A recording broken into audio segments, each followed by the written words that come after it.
কেউ ছোট্ট হোটেলে বসেই বিরিয়ানি খাচ্ছেন, আবার কেউ বাসার জন্য পার্সেল নিয়ে যাচ্ছেন। জনপ্রিয় ঢালি বিরিয়ানি হাউসের বিরিয়ানি খেতে দুপুর 12টা থেকে রাত 12টা পর্যন্ত ভিড় লেগেই থাকে ভোজন রসিকদের।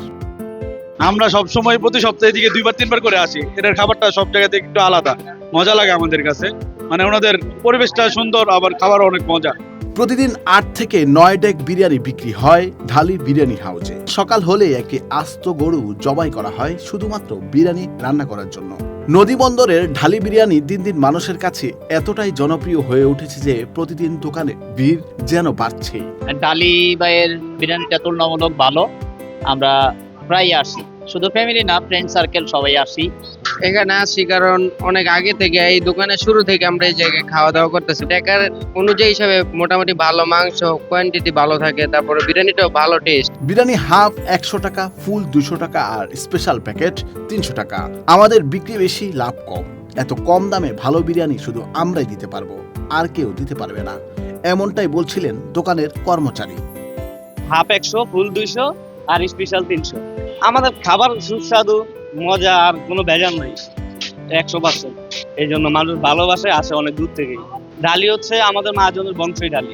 এখন প্রতি বৃহস্পতিবার গরুর নলির দিয়ে তৈরি হয় ভুনা খিচুড়ি। সন্ধ্যা 6টা থেকে রাত 8টার মধ্যে শেষ হয়ে যায় 150 টাকার ফুল ভুনা খিচুড়ি। নতুন এই আকর্ষণ বেশিরভাগ সময় অগ্রিম বুকিং থাকে। এটা খেতে হলে সন্ধ্যার আগেই আসতে হয় ঢালি বিরিয়ানি হাউসে।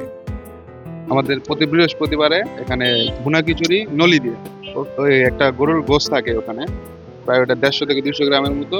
তো ওটা সন্ধ্যা 6টা থেকে 7টা পর্যন্ত, ওটা যে পরিমাণ চাহিদা এটা আমরা অর্ডার দিয়ে দেওয়া যায়। আমরা ওই কাস্টমার চাহিদা অনুযায়ী ওটা দিতে পারি না। ওটা 6টা থেকে 7টার ভিতরেই বা 8টার ভিতরে শেষ হয়ে যায়। ওটা খেতে হলে মানে সন্ধ্যার আগে আগে আসতে হবে।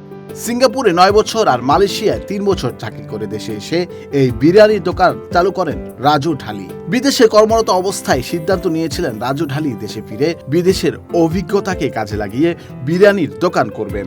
এই দোকান বিশেষত শুরু করছি 8 থেকে 8.5 বছর হয়েছে। মানুষকে যাতে ভালো খাওয়াইতে পারি আমরা সবাই ওই ব্যবস্থায়। বিরিয়ানির প্রতি আমার একটা আকর্ষণ ছিল। আমি যখন সিঙ্গাপুর ছিলাম তখন চিন্তা ভাবনা ছিল যে দেশে এসে একটা খাবারের হোটেল করবো।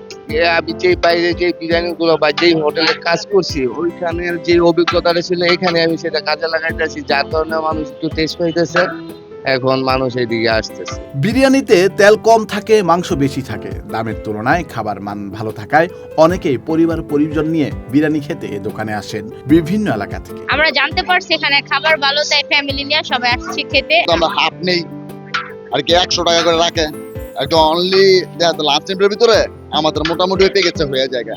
এখন পর্যন্ত খাইতেছি যে আলহামদুলিল্লাহ কোনোদিন পেট কোনো কিছু আসে না, আলহামদুলিল্লাহ ভালোই আছে। খাবার ভালো মানের, বিশেষ করে গরুটা একটু টাটকা হয়, মাংসটা, এজন্যই বেশি খাওয়া। অনেকে নিয়মিত খেয়ে আবার অনেকেই শুনেই খেতে আসেন নারায়ণগঞ্জের বন্দর বাস স্ট্যান্ড এলাকার ঢালি বিরিয়ানি হাউসে। যেমন আমরা নারায়ণগঞ্জ থেকে এদিকে আসি, প্রতি সপ্তাহে 2-3 বার ওনাদের সাথে আসি। ওনাদের সাথে এখন একটা বন্ধুত্বের মতো আমাদের সম্পর্ক হয়ে গেছে। খাবারের আইটেম, খাবারের কোয়ালিটি সব থেকে ভালো, তো এই জন্য আমরা ফ্রেন্ডরা প্রায় আসি, মাসে মাসে একবার আসা হয় আমার। কেউ কেউ কোনো অনুষ্ঠান কিংবা খেলাধুলার আয়োজনে খেলোয়াড় ও অতিথিদের জন্য এই বিরিয়ানি নিয়ে যান বলে জানান। জায়গায় বিরিয়ানি খুব স্বাদ, খেতে অনেক ভালো। আমরা একটা টুর্নামেন্টের খেলা আছে, খেলার পারপাসে আমরা লাঞ্চের জন্য আমরা বিরিয়ানি নিতে আসছি। এই দোকানের বিরিয়ানিটা খুব সুস্বাদু এবং স্বাদও ভালো এবং মানসম্মত, তাই এই দোকান থেকে আমরা সবসময় বিরিয়ানি নিয়ে থাকি। নুরুল আফসার, বৈশাখী সংবাদ।